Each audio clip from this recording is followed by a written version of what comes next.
Dans les champs verdoyants de Lutu, un petit village de Naitasiri, aux Fidji, Rosaya Raisuk a grandi avec des rêves plus grands que les chemins de terre rouge menant au monde. Née le 22 juillet 1994, la petite Josiah, également connue sous le nom de Winnie, a une forte passion pour le rugby, un sport qui n'est pas seulement un jeu, mais aussi l'âme de la communauté fidjienne. Mais s'il y a eu une plus grande tristesse dans sa courte vie, c'était peut-être le sentiment de ne jamais avoir vraiment accompli ce à quoi il aspirait. Apporter une fierté totale à sa famille et à sa patrie, tout en surmontant les erreurs personnelles qu'il avait poursuivies tout au long de sa carrière. Josiah est une star brillante sur le terrain, mais c'est aussi un homme plein de contradictions, toujours déchiré entre son désir d'aller loin et l'obscurité de son âme. Cette tristesse ne venait pas d'un événement unique, mais plutôt d'une accumulation de moments où il avait le sentiment d'avoir laissé tomber ceux qu'il aimait, de ses parents à Lutu à ses fans à Castres, en France. Dès son plus jeune âge, Josiah a grandi dans une famille très unie où son père, Tevita Wesivalu Raisuk, cultivateur de manioc et de kava, lui a toujours rappelé la valeur de la persévérance et de la foi. Sa mère, Mereani Wesivalu, était une femme forte qui priait pour ses enfants pendant les longues nuits. Quatrième de 5 enfants, Josiah a grandi dans un environnement aimant, mais aussi stressant, car sa famille plaçait ses espoirs sur lui comme celui qui porterait le nom de Lutu au monde. Cependant, à chaque fois qu'il trébuche, qu'il reçoive un carton rouge sur le terrain ou qu'il rencontre des problèmes dans la vie réelle, il a l'impression de trahir cette confiance. Un jour, de retour aux Fidji après une saison difficile en France, il s'assit sous le banyan dans sa cour, regardant son père travailler dur et se demandant s'il était vraiment digne des prières de sa mère.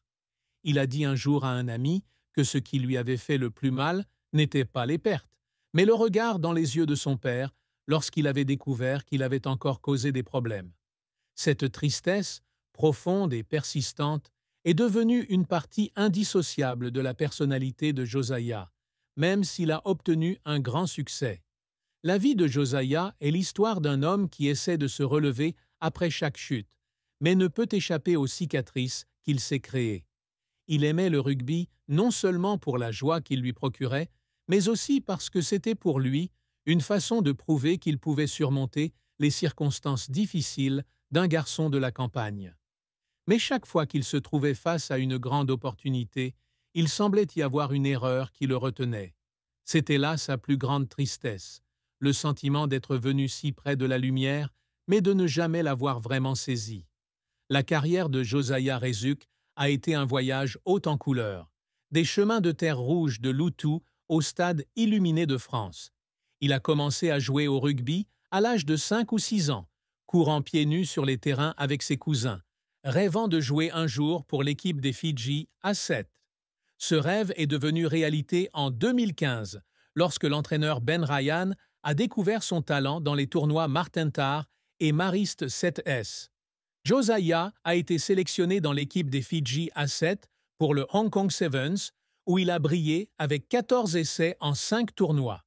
C'est à ce moment-là qu'il sentit qu'il avait atteint son apogée, lorsque tout le village de Lutu se rassembla autour d'une vieille radio pour entendre des nouvelles de leur fils. Il est devenu la fierté de sa famille et de sa communauté, un symbole de ce qu'un Fidjien peut accomplir avec talent et détermination. Après son succès à 7, Josiah a reçu une offre du Stade français, un club de haut niveau du top 14 français. Il s'installe à Paris en 2015, porteur de grands rêves et d'un cœur passionné. Ses débuts contre Agen le 31 octobre de cette année-là furent mémorables, car il sortit du banc et ressentit la chaleur du public. Il s'est rapidement imposé avec 2 essais contre Benetton-Trévise en Coupe d'Europe des champions de rugby, époustouflant les supporters français par sa vitesse et sa puissance. Mais la carrière de Josiah ne se résume pas à des moments de gloire. Il est également devenu le centre de nombreuses controverses, car ses cartes constantes éclipsaient son talent. À peine 2 semaines après sa performance impressionnante contre Trévise, Josiah a été expulsé contre le Munster pour une attaque oculaire sur le capitaine adverse C.J. Stander. Cette action lui a valu une suspension de 15 semaines, un choc pour un joueur fraîchement arrivé en France. Il est retourné à l'hôtel ce soir-là, s'est assis seul dans sa petite chambre et a pleuré, non pas à cause de la punition, mais parce qu'il avait le sentiment d'avoir fait honte à sa famille aux Fidji. Il a appelé son père, juste pour entendre sa voix et trouver un peu de réconfort. Mais les problèmes ne s'arrêtent pas là. Lors de la saison 2016-17, lorsque le Stade français a été relégué en European Rugby Challenge Cup, Josiah a été expulsé à nouveau en quart de finale contre les Ospreys pour avoir piétiné Keelan Giles. Il a été suspendu pour 10 semaines supplémentaires et, cette fois, il avait l'impression que le monde entier était contre lui. 2017 a marqué un tournant douloureux dans la carrière de Josiah. Après une soirée d'anniversaire dans un club parisien avec son coéquipier Waisea Nayakalevu, il a été arrêté pour conduite en état d'ivresse et agression sexuelle. Cet incident a conduit le Stade français à le licencier pour faute grave et Josiah a été jugé. Il a été condamné à 6 mois de prison avec sursis et à plus de 4 000 € d'amende, un prix élevé pour un moment de perte de contrôle. Il est retourné aux Fidji honteux, n'osant pas regarder ses parents dans les yeux. C'était la première fois qu'il pensait abandonner le rugby, mais son père, Tevita, l'en a empêché. Il a dit qu'un vrai homme ne fuit pas les erreurs, mais apprend à les corriger. Josiah revient en France, rejoignant Nevers en Pro D2, où il se retrouve à nouveau. Au cours de la saison 2018-19, il a marqué 15 points, devenant ainsi le meilleur buteur du championnat et aidant Nevers à atteindre le top 6. C'est à ce moment-là qu'il a senti qu'il s'était partiellement racheté. En 2021, Josiah rejoint le Castres Olympiques, club du top 14, avec l'espoir de repartir à zéro. Il est rapidement devenu un élément essentiel de l'équipe, avec son style de jeu explosif et son esprit d'équipe. Il a aidé Castres à atteindre la finale du top 14 2021-2022, bien qu'ils aient perdu contre Montpellier.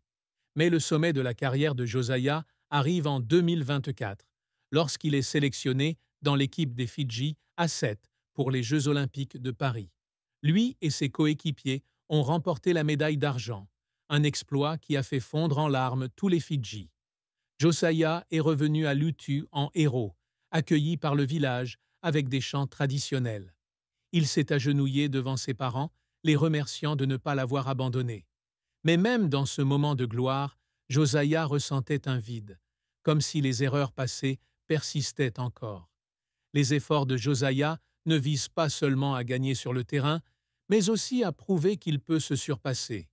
Il a pleuré dans les vestiaires après la finale du Top 14 2022, non pas parce qu'il avait perdu, mais parce qu'il avait l'impression d'être si proche de son rêve, mais de ne toujours pas pouvoir l'atteindre.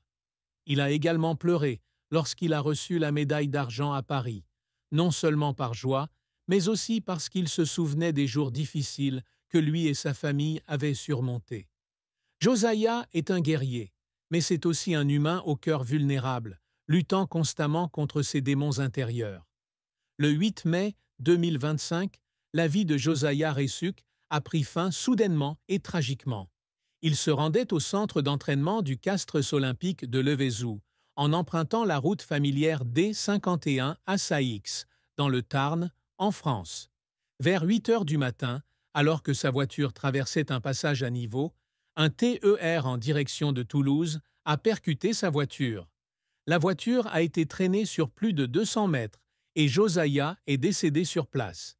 Sa mort laisse un vide qui ne pourra jamais être comblé dans le cœur de sa famille, de ses coéquipiers et de la communauté du rugby.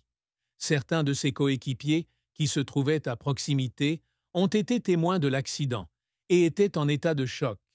Le match entre Castres et Clermont prévu 2 jours plus tard a été reporté et une cellule psychologique a été mise en place pour soutenir les joueurs et le staff du club. La mort de Josiah n'est pas seulement la perte d'un athlète talentueux, mais aussi la fin d'une histoire inspirante mais tragique. Il est parti à seulement 30 ans, juste avant d'entamer un nouveau chapitre avec le CA Brive, le club pour lequel il avait signé un contrat de 2 ans. Il a également laissé derrière lui une fiancée et un enfant à naître, dont il espérait qu'il apporterait une nouvelle joie à sa vie. La communauté du rugby, des Fidji à la France, lui a rendu hommage. Au stade Pierre-Fabre de Castres, des centaines de supporters ont déposé des fleurs et allumé des bougies, tandis qu'à Suva, aux Fidji, 1 minute de silence a été observée au HFC Bank Stadium pendant le match entre Fidji Drua et Auckland Blues. Mais derrière les hommages, la mort de Josiah est un rappel déchirant de la fragilité de la vie et de la façon dont un instant peut tout emporter. Josiah Reisuk vit une vie passionnée et l'amour fait partie intégrante de son parcours. Il s'est fiancé à une femme rencontrée en France qui est devenue son soutien affectif dans les dernières années de sa vie. Cette relation a apporté à Josiah un sentiment de paix qu'il avait rarement trouvé dans sa carrière.